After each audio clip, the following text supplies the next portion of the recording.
Hello বন্ধুরা, আশা করি সবাই ভালো আছেন। আমি ট্রাভেলার সুফল। আজকে আমাদের নতুন জার্নি হিমাচল প্রদেশ ভ্রমণ, এবং তার জন্য আমরা চলে এসেছিলাম কলকাতা থেকে কলকাতা কালকা মেল ধরবার জন্য। তো ট্রেন স্টেশনে ঢুকছে, দেখুন ট্রেন স্টেশনে ঢুকছে। আমাদের ট্রেনটি ছিল 10টা 55-তে। তো ওই কালকা মেল প্রবেশ করছে স্টেশনে, হাওড়া স্টেশনে প্রবেশ করছে। কালকা মেল ছেড়ে দিয়েছে 10টা 55 থেকে হাওড়া থেকে ছাড়ে প্রত্যেক দিন সেই কালকা মেল। আমরা কলকাতা থেকে আমরা হাওড়া স্টেশন থেকে জার্নি স্টার্ট করেছি। আমরা কলকাতা থেকে অর্থাৎ হাওড়া স্টেশন থেকে আমরা চণ্ডীগড় নামবো। ওখান থেকে আমাদের গাড়ি বুক করা ছিল, তো ওখান থেকে আমরা আমাদের যাত্রা শুরু করব। প্রথমে আমরা পৌঁছে গিয়েছিলাম কোঠিতে। কোঠির ভিউ দেখুন। কোঠিতে হচ্ছে এই সামনে একটা লেবু গাছ ছিল আমাদের হোটেলের সামনেই। সেই হোটেলের সামনের ভিউটা দেখুন। কোঠিতে আমরা রেস্ট নিয়েছিলাম হোটেলে, এবং কোঠির সামনে একটা লেবু গাছ ছিল, লেবু পরিপূর্ণ হয়েছিল। এবং পরের দিন সকালটা দেখুন। সকালে এখানে একটা নদী বয়ে গেছে, নদীটির নাম আমার মনে নেই। দেখুন এখানে আমরা রাতে ক্যাম্প ফায়ারের জন্য বলে দিয়েছি, রাতে ক্যাম্প ফায়ার করবো। এখন সকালের ভিউটা দেখুন, জাস্ট অসাধারণ।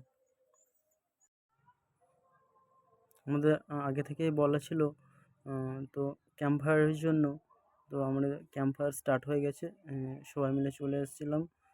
সেই সুন্দর প্রবাহমান নদীর পাশেই আমাদের ক্যাম্প ফায়ারটি প্রস্তুত করা ছিল, এবং জ্বালিয়ে দিয়েছিল ওরা, হোটেলের লোক এসে জ্বালিয়ে দিয়েছিল। তো সবাই বসে ক্যাম্প ফায়ারের মজা নিচ্ছিল, এবং অবশেষে ওরা একটু নাচ গান করছিল সবাই মিলে, এবং সবাই মিলে খুব আনন্দ উপভোগ করলাম।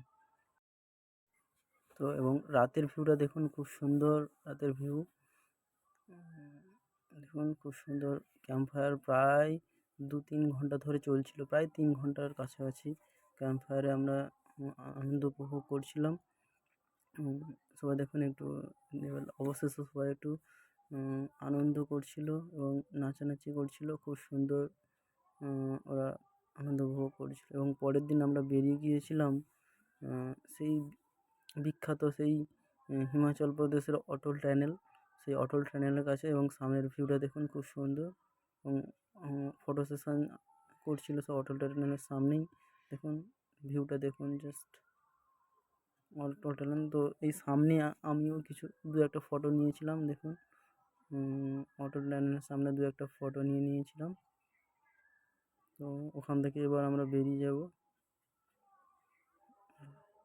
দেখুন আমরা চলে এসেছিলাম সেই রোটাং পাসে। রোটাং পাসে দেখুন, এটা যাওয়ার পথে রাস্তাতে বরফ পড়েছিল। দেখুন বরফগুলো জাস্ট অসাধারণ। এবং আমরা চলে এসেছিলাম ওই রোটাং পাসে। দেখুন বরফগুলো তেমন পড়েনি, তবুও মোটামুটি ভালোই ছিল ওখানে, এবং ঠান্ডা ভালোই ছিল, প্রায় মাইনাসে ছিল। দেখুন জাস্ট ভিউটা দেখুন, খুব সুন্দর। আমি মজা নিচ্ছিলাম, বরফগুলোতে পা দিয়ে মারছিলাম, আঘাত করছিলাম। দেখুন খুব সুন্দর। এবং ওখানের কয়েকটা ভিউ আমি ফটো তুলেছিলাম, এগুলো আপনাদের সঙ্গে শেয়ার করছি। দেখুন খুব সুন্দর। রোটাং পাসের ভিউটা দেখুন, খুব সুন্দর, জাস্ট অসাধারণ। বরফটা দেখুন। রোটাং পাসের সামনে আমার একটা ফটো নিয়েছিলাম। রোটাং পাস ভিউগুলো দেখুন, খুব সুন্দর, অসাধারণ। এখান থেকে আমরা চলে গেছিলাম, হোটেল থেকে এসেছিলাম, এবং হোটেলে রেস্ট নিয়ে আমরা সন্ধ্যাতে মানালিতে ম্যাল রোডে আমরা ছিলাম। ম্যাল রোডে আমরা একটু কেনাকাটা করছিলাম, যে যেমন পারে কেনাকাটা করছিল। এবং ম্যাল রোডের সামনে মন্দিরটা দেখেছিলাম, মন্দিরটা থেকে ওখানে প্রণাম করে আমরা একটু কেনাকাটা করে নিয়েছিলাম। সবাই মিলে একটু ঘুরছিলাম ম্যাল রোডে, খুব সুন্দর ম্যাল রোড। দেখুন আপনারা গেলে দেখতে পাবেন এই ভিউটি, এবং সামনে দেখবেন একটা মন্দির আছে ম্যাল রোডের কাছে।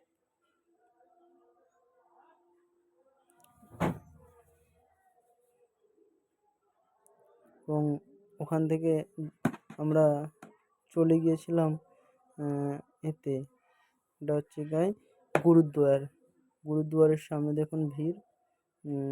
গুরুদুয়ারে সবাই একটু সামনে ফটো নিচ্ছিল এবং ওখানে লঙ্গরখানা রয়েছে প্রায় ওখানে প্রচুর পশু হাজার হাজার লোক ওখানে লঙ্গরখানায় প্রসাদ খায় প্রত্যেক দিন। খুব সুন্দর ভিউ দেখুন দেখাচ্ছি। নদীটা বয়ে গেছে গুরুদুয়ারের পাশ থেকে এবং এখানে একটা উষ্ণ প্রশমন ছিল। এখান থেকে দেখুন ধোঁয়া বাড়াচ্ছে গরম জল উষ্ণ প্রশমন গুরুদুয়ারের সামনে। ভিউটা দেখুন খুব সুন্দর।